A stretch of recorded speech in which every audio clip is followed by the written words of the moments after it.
یو ډېره جالبه تجربه شوې وه. شارک چې یو نو میان دي په دوی باندې دا تجربه شوې وه چې دغه شارک یو ډله راواخیستل شول او په 2 کټګوریو په 2 دستو باندې وویشل شول.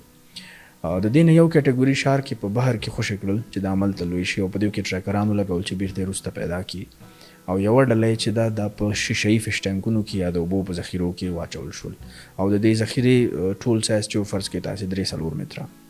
اوس هغه میان هغه شارک چې په بحر کې خوشې وو هغوی تقریبا د 8 فوټو نه هم پسې غټ شول. صحیح ده که نه؟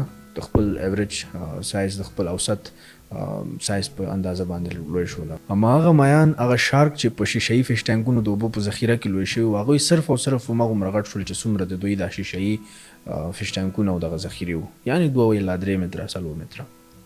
د دې کیسې نه موږ څه هدف اخیستلی شو چې زموږ د فکر رشد او زموږ د فکر ارتقا، زموږ د فکر توسعه دا صرف او صرف زموږ محدودیتونو پورې اړه لري. هغه کم محدودیتونه چې موږ خپل فکر ته ټاکلي، خپل سوچ ته هم ټاکلي، زموږ سوچ صرف او صرف هماغې پورې تللی شي. اما پوهېږئ د هغې نه هم پسې ډېر مهم شی چې شی دی زموږ محیط.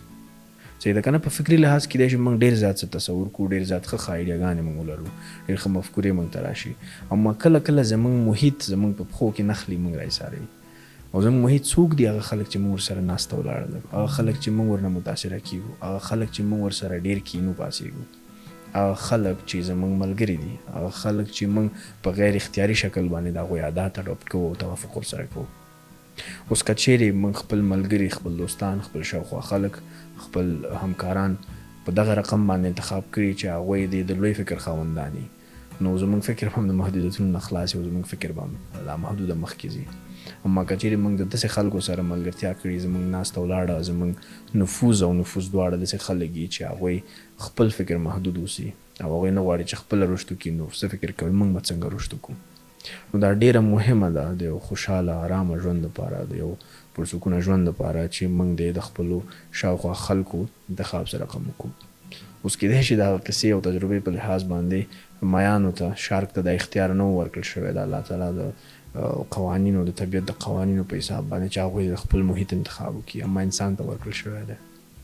نو خپل محیط خپل انتخاب کړي او خپل فکر ته، خپل تصور او امیجنیشن ته دا اجازه ورکړي چې هغه د لامحدوده خور شي. اوس که چیرې ویډیو مو خوښه شوي دا ویډیو در سره فیوریټ ته واچوئ او بس همدومره. ډېره مننه.